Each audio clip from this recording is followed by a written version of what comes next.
Sign 30 और sign 60 का ज्यामितीय मान ज्यामितीय की सहायता से सबसे पहले हम एक समबाहु त्रिभुज लेंगे। देखिए समबाहु त्रिभुज, इसका भी मान है, इसका भी मान है, इसका भी मान ए, और समबाहु का कोण भी सबका क्या होता है, बराबर बराबर होता है।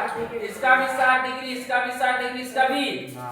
इसको हम विभाजित करेंगे, ये वाला ये भुजा जो यहाँ से जो मान लीजिए ए है, बी है, ये सी है, और ये मान लीजिए यहाँ पर डी है, ठीक ना। और यहाँ से यहाँ की दूरी आप जान ही रहे, ए है, इधर क्या हो जाएगा a/2, इधर भी क्या हो जाएगा a/2 होगा ना। अब ये 60 था, ये देखिए 30 हो गया, ये भी क्या हो गया 30 हो गया, ये 60 ही रह गया, और ये क्या रह गया 60 ही रह गया। चलिए, और ये देखिए लंब हो गया, तो दोनों तरफ 90 बन गया कि नहीं। अब यहाँ से देखिए क्या करना है, अलग नहीं कीजिए, किसी भी त्रिभुज चाहे आप ADB में ले लीजिए, चाहे ABD में लीजिए, या ADC में लीजिए, बात क्या है, बराबर है। अब कहता है साइन कितना का मान कहता है निकालने के लिए जी, साइन 30 का, साइन 30, तो 30 में देखिएगा ये 30 तो ये इसके लिए क्या हो गया, लंब हो गया, और ये क्या हो जाएगा, कर्म हो जाएगा कि नहीं।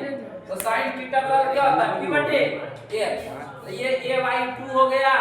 बंद करके मारे। अब ये हम सब देख लीजिए थोड़ा सा, ये वाला क्या होता है, हम जानते हैं p/h होता है, और जब थीटा a है इसके सामने लंब हो गया a/2, अब बटे में h कितना हो गया, a हो गया। अब देखिए a के नीचे कुछ नहीं तो क्या है, 1 है, a/2 अब गुना 1/a, ये a से खत्म, कितना गया 1/2, तो sin 30 का मान कितना आ गया बाबू, 1/2। रियल में होता है कि नहीं sin 30 का मान 1/2, बोलिए, होता है नहीं।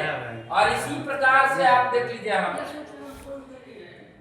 sin 60 का मान भी देख लीजिए, sin 60 इसमें भी देखिए होता है p/a।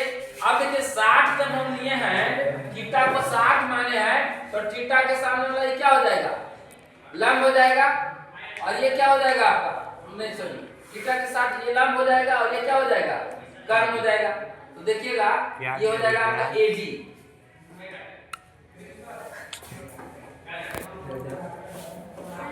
AD बटे क्या हो जाएगा, AD बटे H कौन हो जाएगा, A, AD बटे क्या हो जाएगा AC। अब जरा देखिए AD का मान हमको नहीं निकला हुआ है, लेकिन AC का मान क्या हमको निकला हुआ है, AC का मान कितना है, सॉरी AC नहीं DC हो जाएगा, B बटे हाँ AC का मान A है। अब AD कैसे निकलेगा, अभी A है, ये a/2 है, तो नहीं निकल जाएगा AD, निकला कि नहीं। देखिए AD बराबर आप निकाल सकते हैं कैसे, रूट अंडर क्या होता है, कर्म के a² माइनस आप कर सकते हैं a/2 के होल स्क्वायर। अब जरा ध्यान दीजिएगा, सपोज दैट कि 90 डिग्री बन रहा हो, तो ये क्या हो गया, कर्म हो गया, और ये क्या हो गया, लंब हो गया, और मान लीजिए ये आधार बन गया, चलिए आधार ही रखिए, 60 है तो ये आधार हो गया, ठीक ना, ये आधार हो गया, और ये क्या हो गया, लंब। तो जरा देखिए लंब का यही आप जानते हैं फॉर्मूला है, वो लंब बराबर क्या होता है, रूट अंडर कर्म के स्क्वायर माइनस लंब के आधार का स्क्वायर होता है ना। कर्म के स्क्वायर में से आधार का स्क्वायर घटाएंगे, तो देखिए आप इसको घटाइए, तो a² माइनस a² क्या हो गया 4। अब इसको यहाँ से आप क्या कीजिएगा, लघुत्तम लेंगे तो 4 आएगा, तो 4a² और इसका करेंगे तो 1 आएगा, तो a², तो कितना आ जाएगा, √3a²/4। अब देखिए तो √3 रह जाएगा, a कहाँ निकल जाएगा बाहर, अब 4 का क्या निकल जाएगा, तो क्या आएगा 2 आएगा, क्या आएगा 2। ये आपका आ गया AD। अब देखिए AD यहाँ लगा दीजिए, AD का मान कितना आ गया, √3 × a/2, और नीचे में क्या है a है, और कुछ नहीं 1 रखेगा, तो √3/2 × a और गुना 1/a, a से क्या हो गया खत्म, कितना आ गया √3/2। और sin 60 का मान कितना होता है बताइए आप, √3/2 आ गया ना।